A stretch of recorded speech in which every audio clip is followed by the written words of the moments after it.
I will demonstrate the dissection of the thoracic wall. At first, I have to give a longitudinal vertical incision from the suprasternal notch to the giphisternum, a vertical incision. Then there is an oblique incision from the giphisternum along the costal margin up to the mid-axillary line.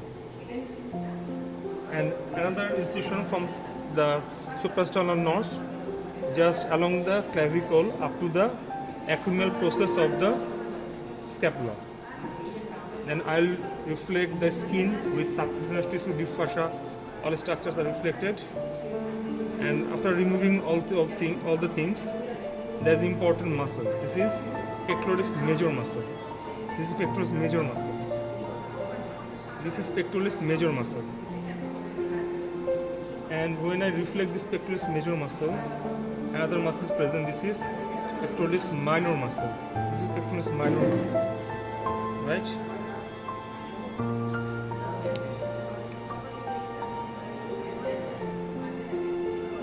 Pectoralis minor muscle. So I make this is the thoracic cage of left side and is the right side. So these are the ribs, and these ribs are attached. This is the sternum. This is the sternum. And these ribs are attached with this sternum by cartilages. So upper 7 ribs are directly attached with these ribs, sternum, and the lower 3 ribs are cartilages of these lower 3 ribs will unite with each other and form a costal cartilage, and then they will attach with the sternum. So in between two, let's make a zoom here. In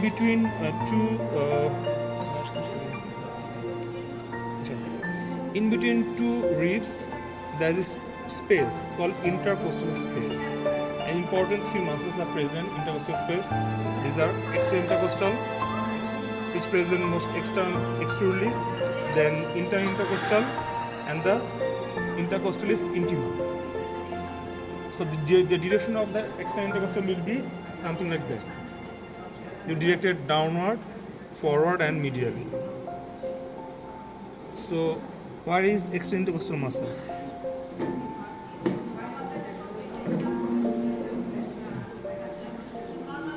If you see this muscle, the direction of this muscle is downward, forward, and medially.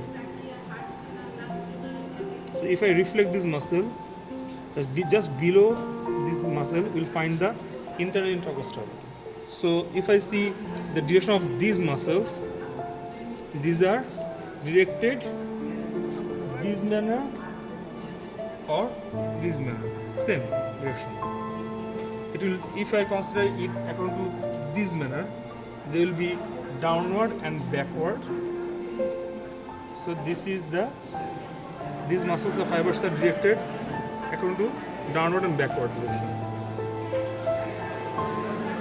Or it can be also said, if I put my hands in this manner, it will be directed upward, backward, and medial.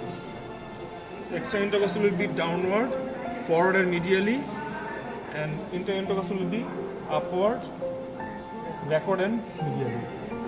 So these are internal intercostal muscles, and these are external intercostal muscles.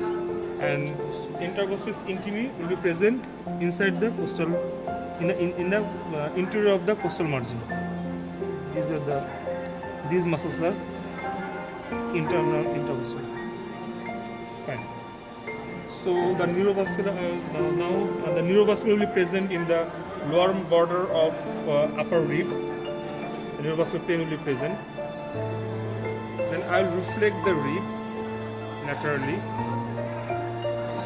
and we'll find the important structure, viscera. This is left lung. This is left lung. This left lung we will find a oblique fissure. This fissure divides this lung into upper and lower lobes. This is left lung. Upper lobe, lower lobe, oblique fissure. Fine.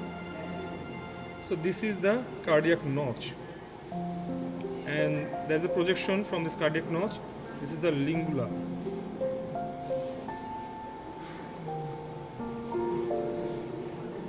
the costal pleura, here visceral pleura is firmly attached, adherent with the lung. We cannot separate it.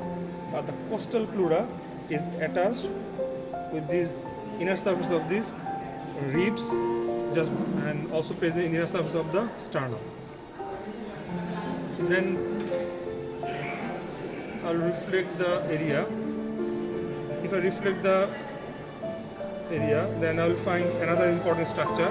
This is heart with pericardium. This is heart with pericardium. This is the pericardium. This is the pericardium that covers the heart. I mean, the rest areas get torn out, but this is the pericardium. And if I cut the pericardium, this is the fibrous layer of pericardium. And this is the fibrous layer of pericardium, and this is parietal layer of pericardium. And the visceral layer of pericardium will also closely attach with the visceral surface. So this is the heart, and if this is the heart, and if I remove all the structures, this is the right atrium with right auricle, right? And if I see from here, this is the left atrium with left auricle. Posterior side. And if we palpate the upper area, there is a tubular structure arising from here. This is the tubular structure arising from the heart. These are the important great vessels arising from the heart. There will be arch of aorta, this ascending aorta, there will be arch of aorta, and later we will find the descending aorta. Fine. And this is the pulmonary trunk. This is the pulmonary trunk. It will arise from the heart and will form pulmonary trunk and divide right and left pulmonary artery. This is ascending aorta. This is pulmonary trunk. Two parts, two great vessels. Fine. Then I am removing. Fine. This is the. Another thing is missing. That is when I am pulling out this lung from here. So I will find important structure or important tight structure. There is something tight structure present here. This thing is directly attached with the heart. So this is the root of the lung. This is the root of the lung. This is the root of the lung. This is very tight. Here important great vessels are present. Vessels and other structures present. Now, this is the diaphragm. This is the diaphragm. Now, copula is the most superior part of the truss of the diaphragm. Most superior part of the convex part of the diaphragm. This is called copula. But this is the diaphragm. This is the diaphragm. But this is the right dome of the diaphragm. This is the left dome of the diaphragm. As a whole, this is the diaphragm. This is the right dome, and this is the left dome. And the heart with its pericardium are get attached in over this diaphragm, and this place is called central tendon. They are firmly attached. They are not easier to separate from the. It is not easier to separate the pericardium with heart from the diaphragm. This is central tendon. This is central tendon area.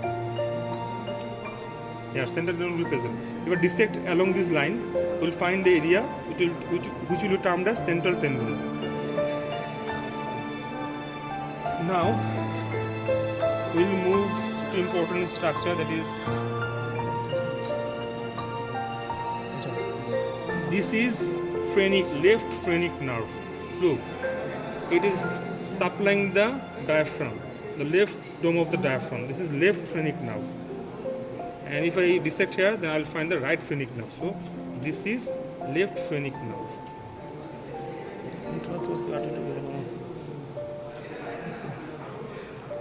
This is, when I reflect this thing, there are important vessels present here. which lies along the sternum, the lateral margin of the sternum, that's behind the costal cartilages. This is the internal thoracic vessel. There is an artery lies lateral and the vein lies medial to the sternum. So this is the internal thoracic vessel. At the 6th intercostal space, this internal thoracic vessel will divide and form musculophrenic and supraepigastric vessel, both artery and both vein. This is internal thoracic, and this is phrenic, left phrenic. Fine. So look, this is a lung. Look here, this is a lung, but this lung is covered by some membrane, some coverings. This is the pleura. In case of this left lung, this pleura is not well visualized.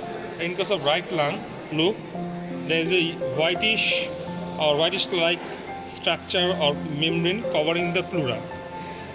If I dissect through this area, if I dissect this covering, the lung will be exposed. So this is the pleura. This is the pleura. Usually this is the costal pleura. Costal pleura, this is the pleura. And the blackish structure is the lung, right lung. Fine?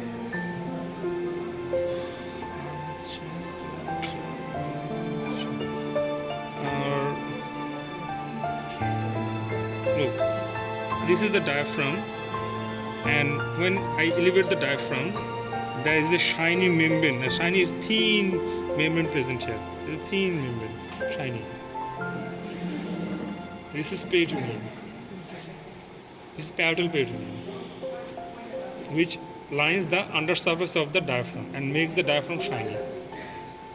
And when we reflect the lung, in the inferior surface of the diaphragm, there will be there is a diaphragmatic pleura. This diaphragmatic pleura will present or lies over the dome of the diaphragm, and they will make the diaphragm shiny. Fine.